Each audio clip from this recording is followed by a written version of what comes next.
What's up, everyone? Atheris back again with another legendary scale piece from my collection. I'm not entirely sure if I should be playing Celine Dion music for the review here, but I'm going to go ahead anyway without it, and we'll see how it goes. So we have Sideshow Collectibles Neytiri Maquette, which was made in collaboration with Legacy Effects, the guys that basically worked with James Cameron to develop these characters for the movie.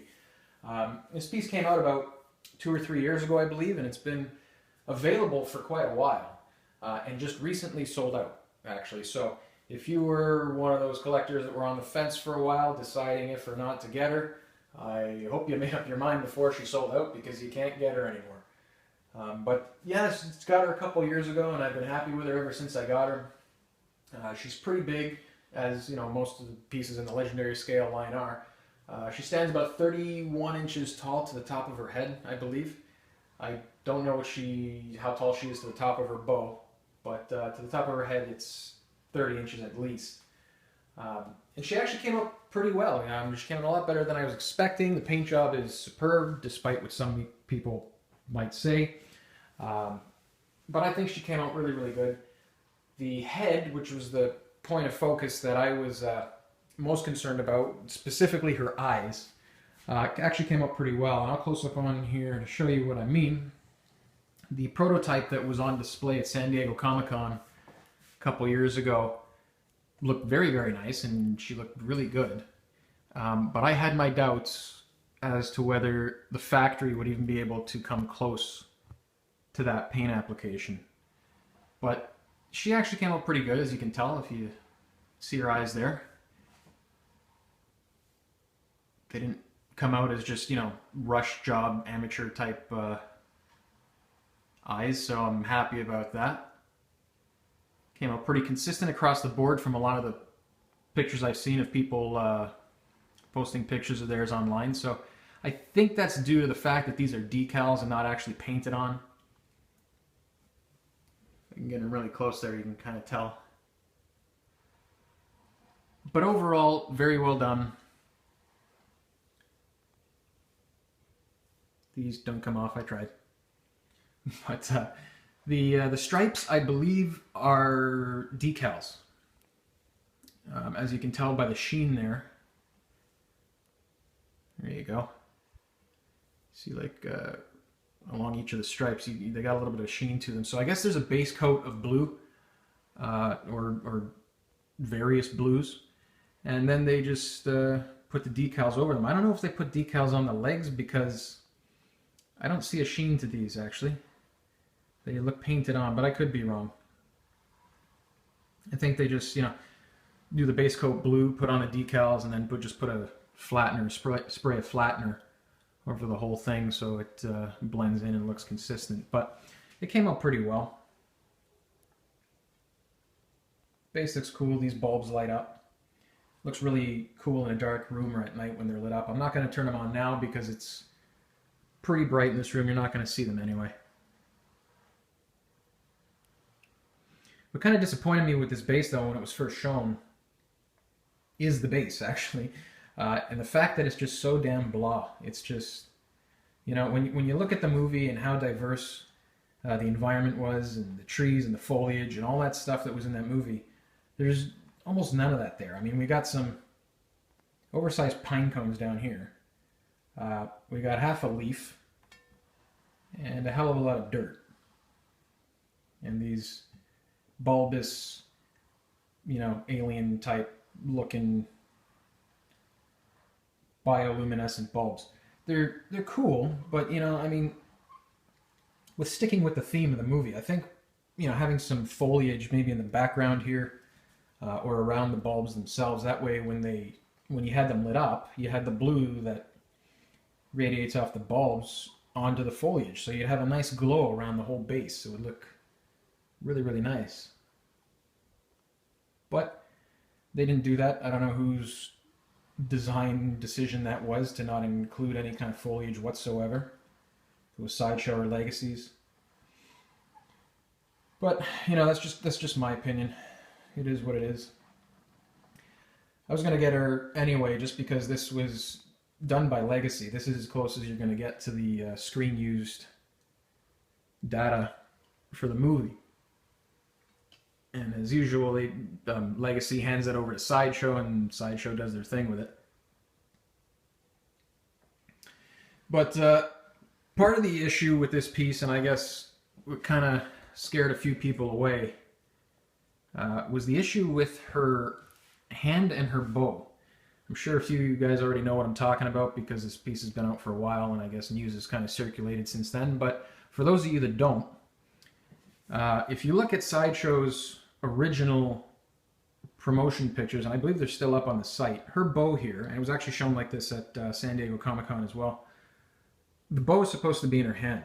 It's actually supposed to sit between her pinky and kind of fall down through her palm there. Problem is that the bow doesn't fit in her hand. It actually doesn't even fit through the pinky. Her pinky's way too narrow and the bow is way too fat. So we have a problem there. I think every single piece had that problem, and it pissed off quite a few people,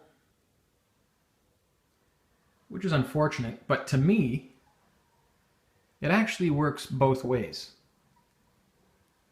I think she looks good with it just hanging there, because, I mean, if you were to just walk into a room and see her, it looks good just like that too, or in her hand, either way. But unless you actually saw the original prototype pictures and promotion pictures, you wouldn't know that it's supposed to go in her hand. But it didn't bug me too much anyway, because I already had plans, even before I got this in hand, judging, because I saw from other people's pictures, that this was going to be plastic anyway.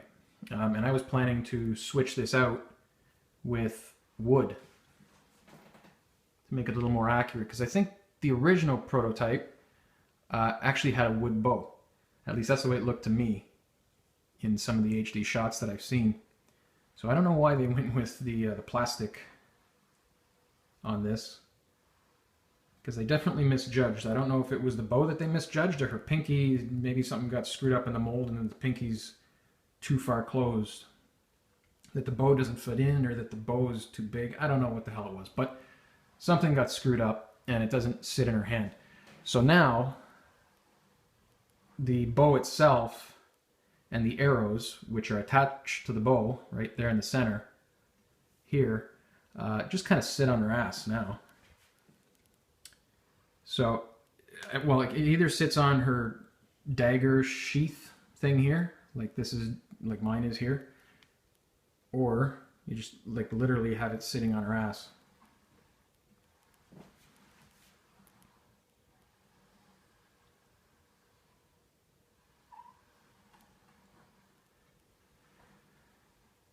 So, you know, it works for now like this for me, but like I said, I had plans to switch this out anyhow. So, no big deal for me. It wasn't a big enough reason for me to send this back. The other issue people had with this, and I had the same issue, but it was a quick fix, was her ponytail here, that it joins right here at this brown part, piece, whatever that is.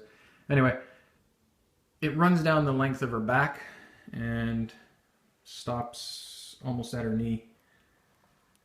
When people got that, when I got mine too, I don't know if it was a problem with the mold or something, you know, happened in shipping with heating and temperature or something, but this actually ran down, it came off her shoulder fine, from her shoulder down, but then it came straight down right at about her elbow. It went off into a tangent diagonally like this. So it looked very strange because it wasn't hanging down as gravity would, you know, have your hair hanging down. So what I did, it was a pretty simple fix. I just got a heat gun, and at about the center here, I just, because this whole thing's made of plastic, right? So it's malleable and you can bend it and shape it if you like. I just took a heat gun to it for about 5 or 6 seconds and bent it back into shape. And there you go. It looks straight again. And it's now working with the laws of physics. So everything's good there. Really, the only hang up here was just this bow in her hand thing, and it wasn't a big deal for me, but I can see why it would piss off a few people. And this piece here is the only cloth piece on the whole statue. Yeah, she's covered under there too. But overall, really cool piece. I love the movie, so I had to get the statue. And like I said, it was as close to the screen material as you can get, so I had to get her. You know, some of Sideshow's other 1/4 scale or 1/5 scale statues, whatever scale that they are, wasn't crazy about them at all.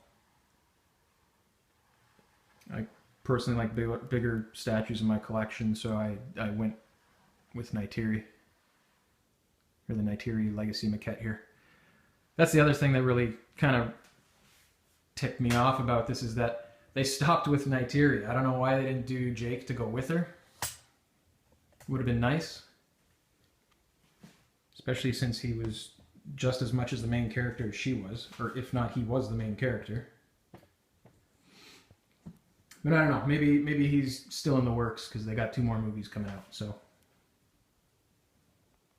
who knows. But glad I got her part of my collection before she sold out. I do have Sideshow's life-size bust of her on the way as well. I think they captured the likeness on her perfectly for the bust. And I'll be doing what some of you guys have done already with her, with the eyelash treatment you gave her, because the bust originally doesn't come with any kind of eyelashes. But I've seen a few people online put eyelashes on the bust, and it just brings it to life. Who knew such a simple thing could transform a bust? But I'll be doing the same when it gets here. It should be here soon, to go along with this maquette. Sideshow, if you're watching this, I hope you're making Jake to go along with her. Or something of Jake, just anything, a bust, a maquette, something. But that's it, folks. There you have it, Sideshow's Neytiri maquette in collaboration with Legacy Effects.